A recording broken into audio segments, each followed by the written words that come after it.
G'day guys, it's Brett Shaw filling in for Jackson. He's away on the road today, so I thought I'd take you through a few extra features of the Extra Tough range.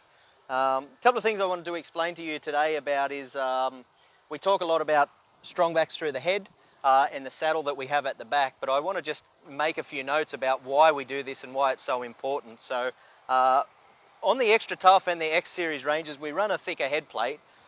What you guys will notice, anyone that works these big buckets, is over time they get a bow through the top of the head.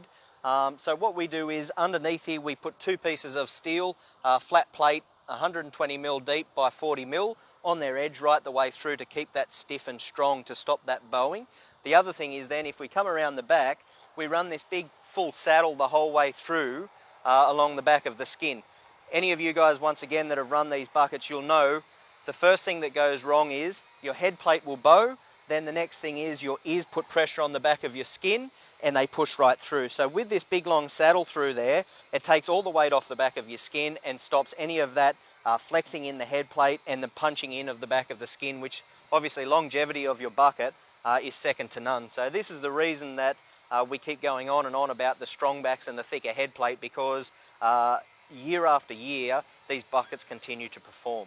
A couple of other things that we've got on this bucket is obviously with the Extra Tough we run the heel blocks the whole way around. Like Jackson said yesterday, if you're in your rock farm or your quarry, you're able to bang and turn the rocks around using the edge of the bucket. It takes all the weight off the bucket on the top. A lot of older buckets you'll see, they start to bend, they start to peel back into the boxing, and this is where you're starting to see cracking and stuff down the outsides of the edges there. So another little feature that I wanted to point out to you guys is this full wraparound that we have of a wear plate.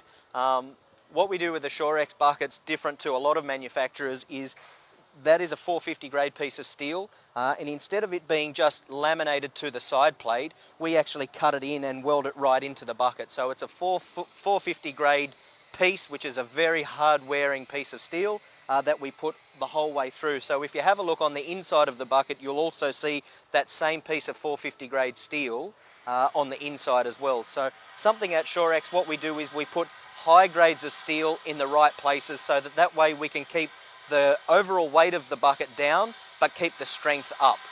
It's all about having the right grades in the right places for longevity. I hope, guys, once again, that these little bits of insight let you understand that it's the ideas that we put into the bucket that set us apart from the rest. Thank you very much.